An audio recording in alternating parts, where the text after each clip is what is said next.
Hello, good afternoon to everyone.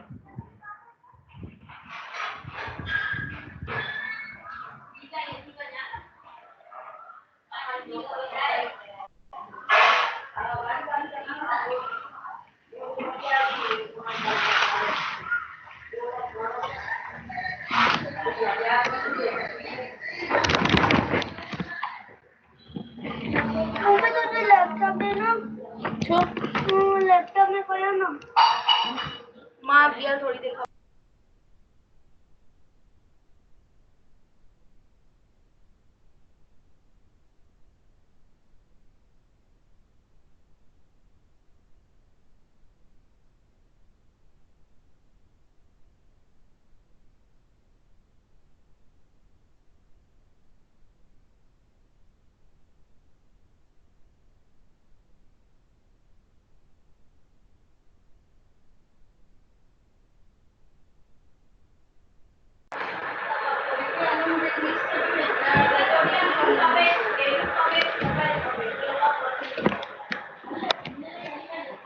Okay, good afternoon. So,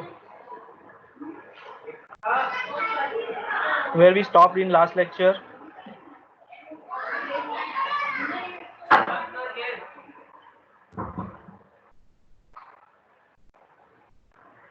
So, I think we started stack applications, and in that, did we start recursion? And if we started, then up to what we completed? Yeah, I think this I have covered. Yeah, this difference also I have covered. Okay, I forgot to share my screen. Let me share it.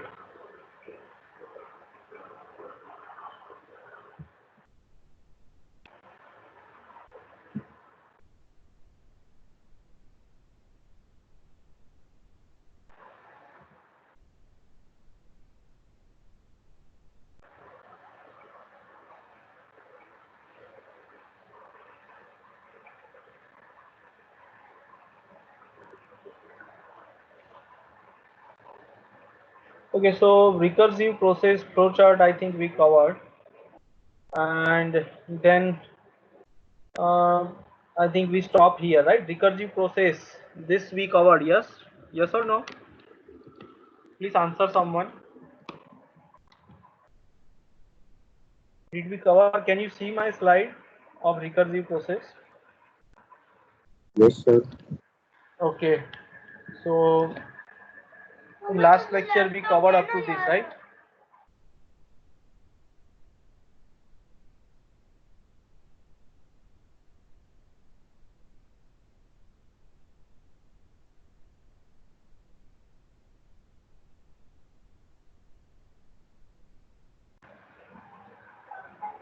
So let's go ahead. So today we will see the one example of recursion, that is factorial, and this is a simple recursion, and this algorithm I purposefully kept here in the PPT because exam point of view, whenever you are asked to write the factorial algorithm, so it is better if you write this in this way, right? You can write algorithm in many ways, but this is the standard, this is from standard book Vemlen Sorensen, and this algorithm you can represent in the supplementary. So factorial, and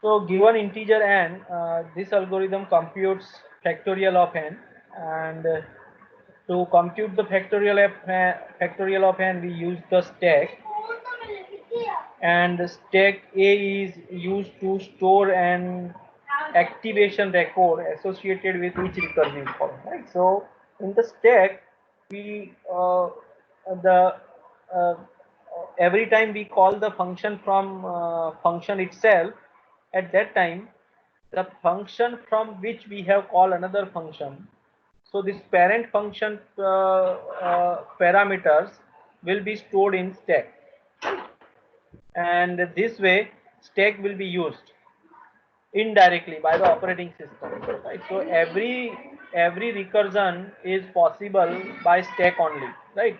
In the whatever language, wherever you go, if you see recursion anywhere, then you must be sure that stack is being used in the background. Without stack, no recursion is possible. So here we will stack A will be used in the background, and then each activation record contains the current value of n and the current return address,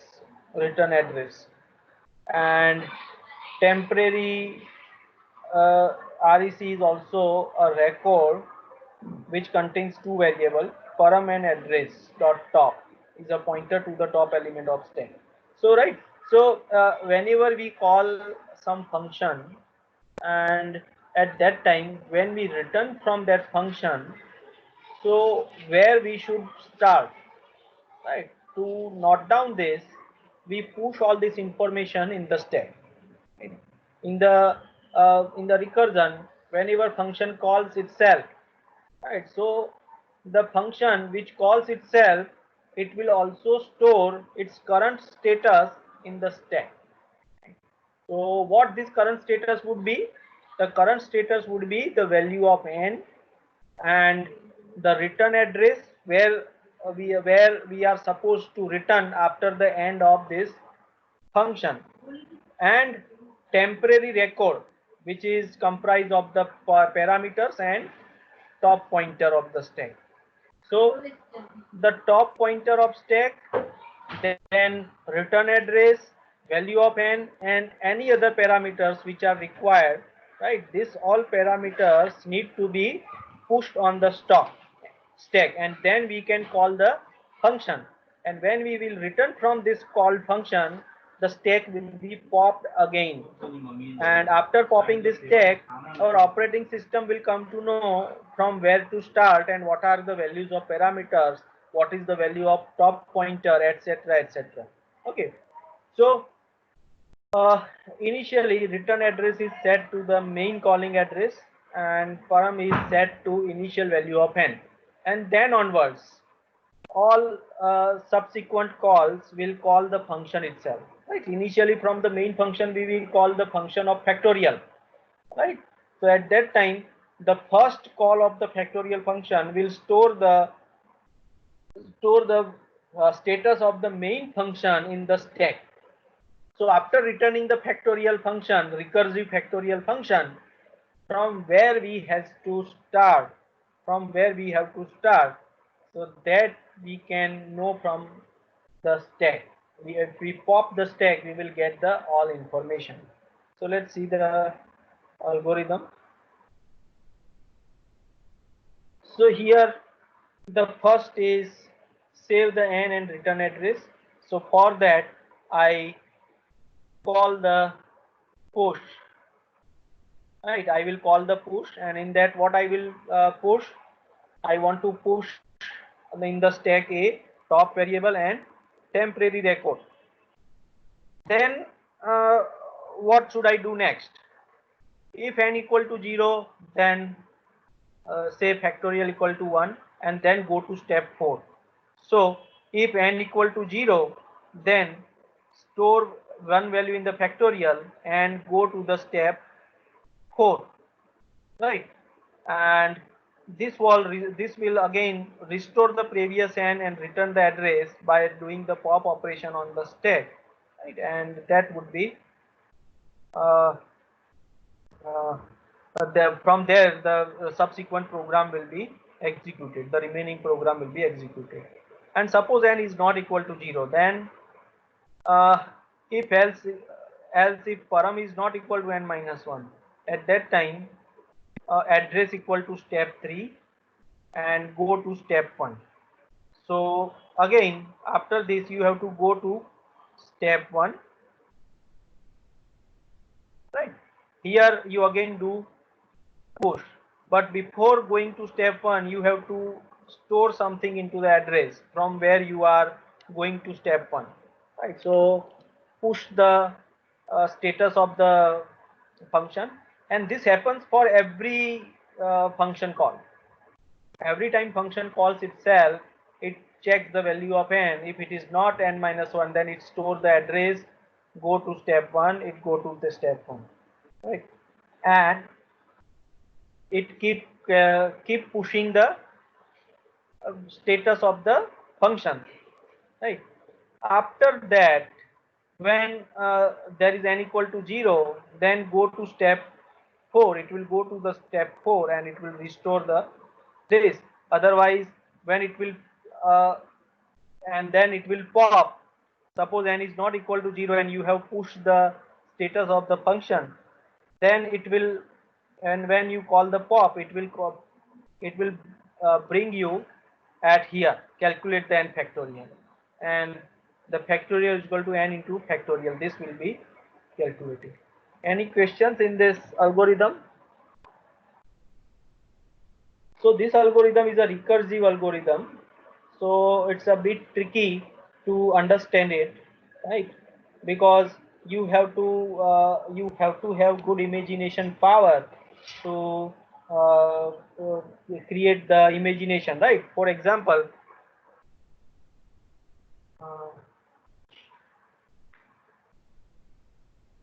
for example, if I take one say factorial function,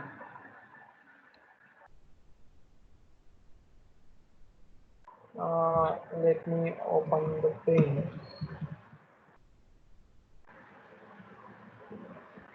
Okay, so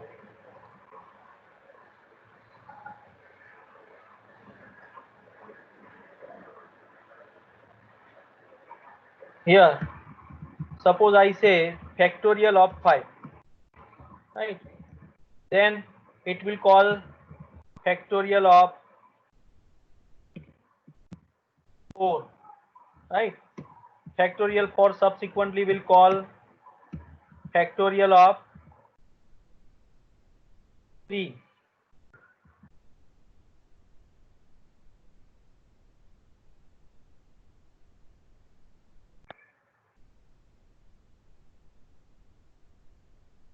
okay, and factorial 3 will call factorial of 2, and factorial 2 will call factorial of 1, and here it will return 1, and when it return 1, after that here it would be uh, yeah,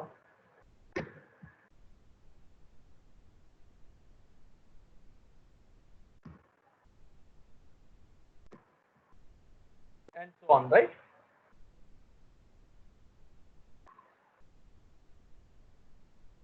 So now here you can see for every, suppose when it is comes to factorial 5, in the main function you will call first this factorial of 5. At that time you will push the status of main function, right?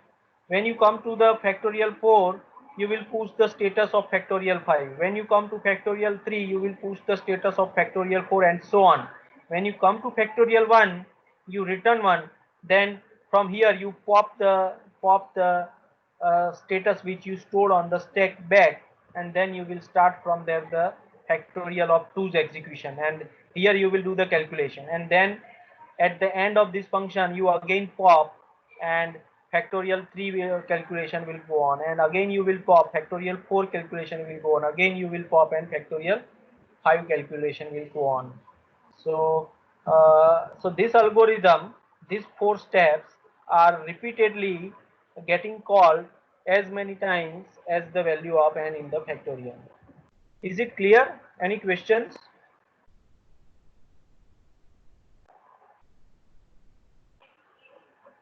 No, sir. Okay, so let's go ahead.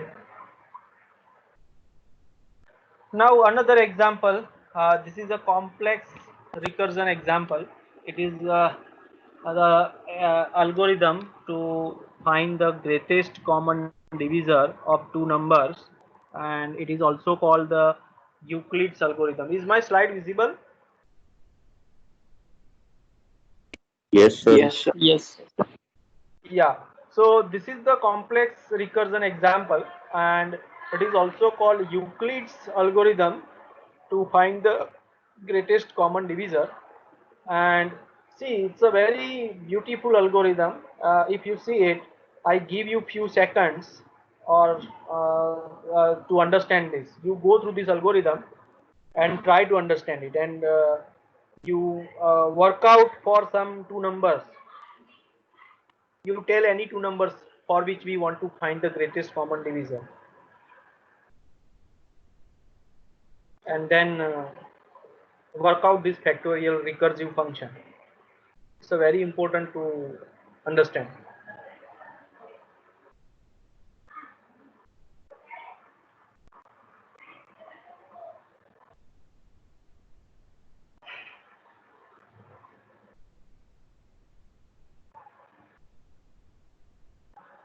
Someone please tell two numbers, two integer numbers for which we find the GCD.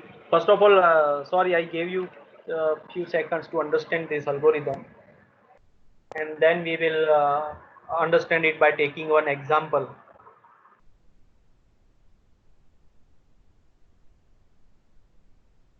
यार उसको भेजिए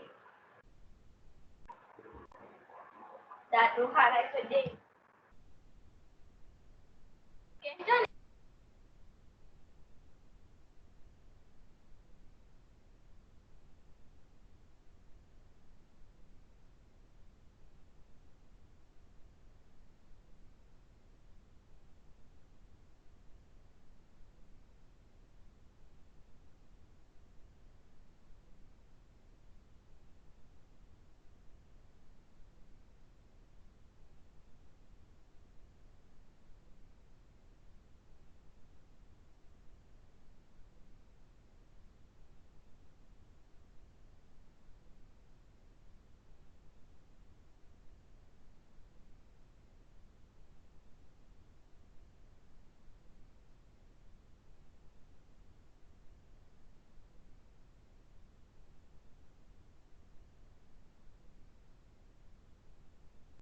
Okay, so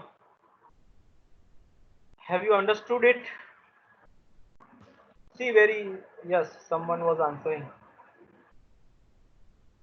Right, here in greatest common divisor, we pass two integers m and n, and we again call the greatest common divisor if n is greater than n, and we return m if n equal to 0, or we call again greatest common divisor with n and modulo of m and n. Right. So for every time I call this GCD mn, the subsequent call will interchange the value of m and n. In the place of m, I will get the n, and in the place of m, I will get the m. Right? So n and m are look getting interchanged. If n is greater than m, right? And if n is less than m, if n is less than m, then what we do, then also we change the values. I keep the n as a first argument, and again I will do the modulo operation, right? I will do the modulo operation between m and n, right? So at any cost I will interchange the m and n, and only if n equal to 0, then only I will return the m, and that is the greatest common divisor. So let's take an example. Right here, you have to take care. If n is greater than m, right? That means m is less than n. At that time, you interchange just. And if m is greater than n, right? If m is greater than n, then you interchange, but you say at the second argument, you give the modulo of m and n. That you have to keep, right?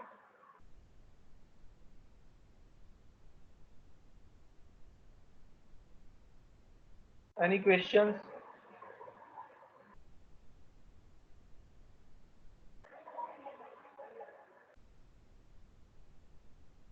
Okay.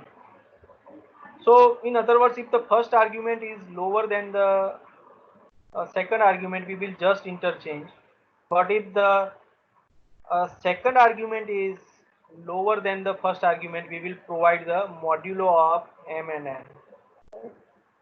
So let's go to the board.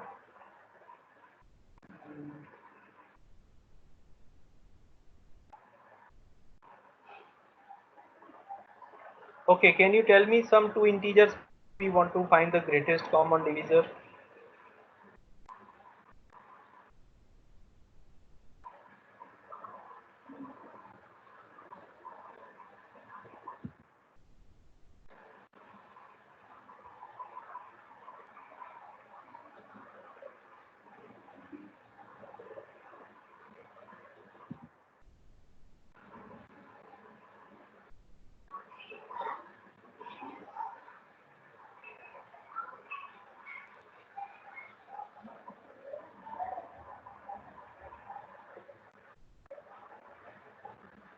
Okay, so let's say I want the greatest common divisor between, tell some number, two numbers for which we find greatest common divisor.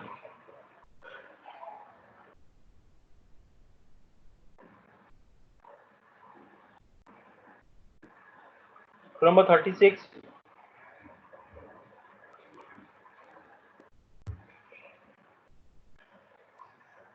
45. Yes, sir. Tell me No, some sir, two no, sir. integers.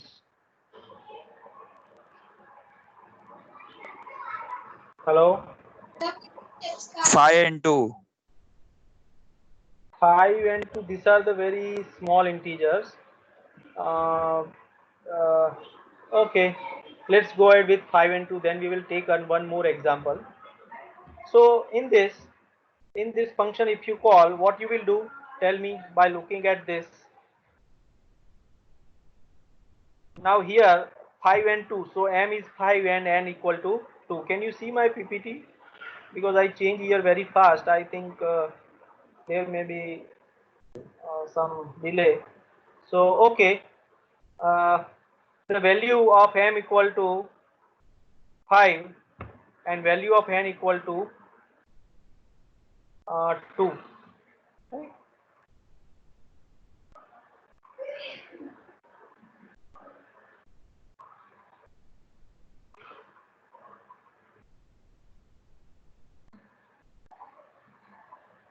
5 and value of n equal to 2. So here, see which case you will call. Is n is greater than m? No, so this case will not be called.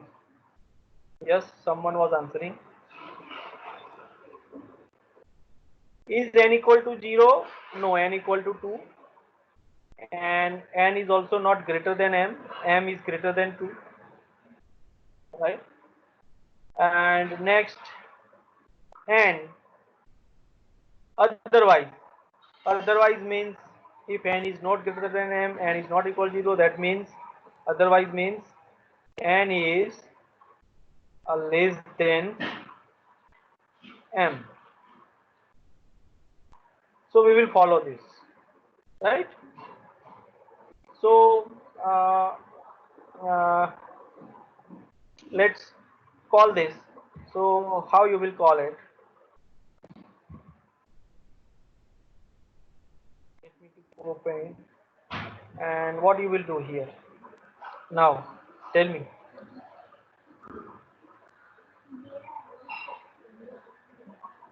So here now, GCD I will again call. I will interchange m and n 2, but I will pass here modulo of what? Modulo of m and n. Modulo of 5 comma 2. So that is equal to, what is it equivalent?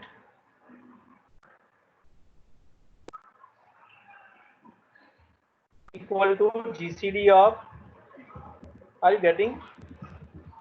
GCD of 2 comma, what is 5 modulo 2?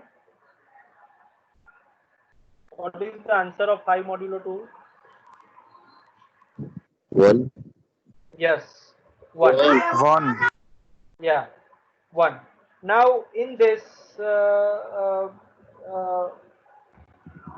in this function, again I will call the GCD, right? So now can you tell me which case has to be followed? Look, it is very sure n is not equal to 0. That means we are not returning m and we will interchange the values. But now here also the first term is greater than the second term. First term is greater than the second term. So we will not just interchange, we will do the modulo operation and 2 comma 1. Here what it is equal to? GCD of 1 comma, what is modulo of 2 comma 1?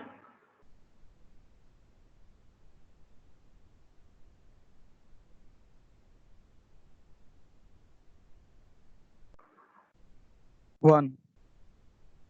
1, is it? Is it so?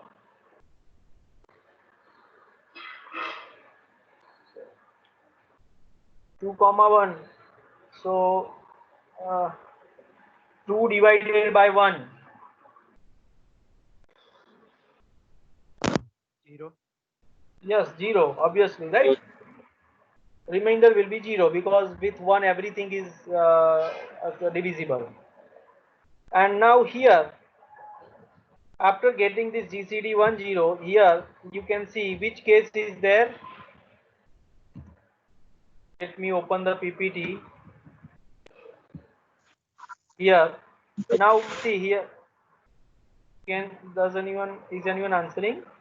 Here now n equal to 0, so I will return m as a greatest common divisor, right? So here what will be returned? Return 1, and in this way my recursive function will end. Do you want to take some other example or is it okay?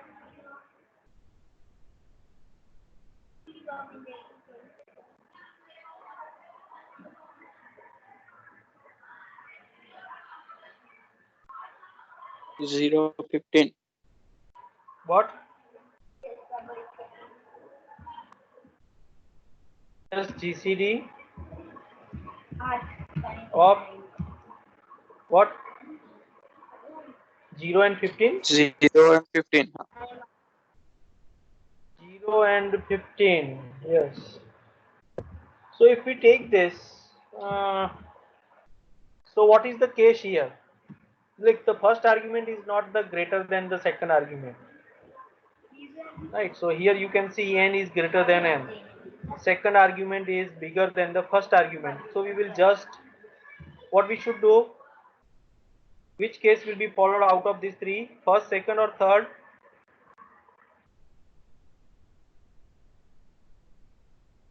First. Yeah, first, right?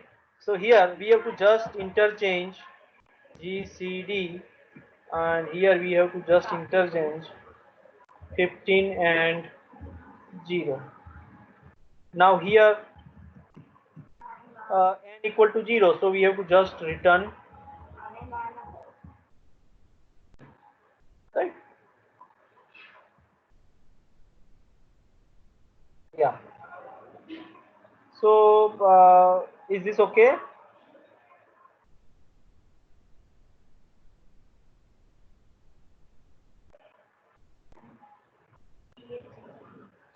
So any other example do you want to take?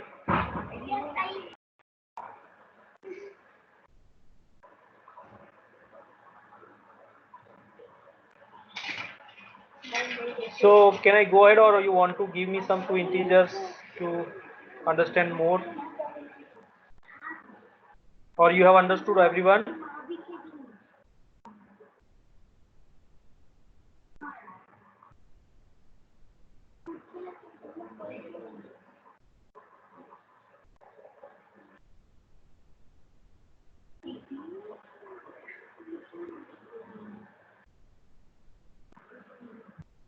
Okay. Understood, So sir. yes,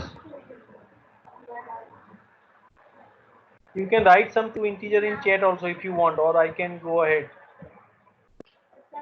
if you have microphone problem or something. Okay, someone has written 5 and 9. Okay.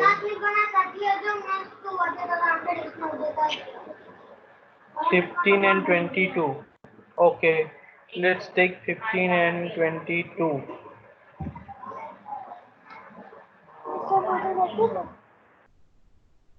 So now GCD of 15 comma 22. What is the answer of this?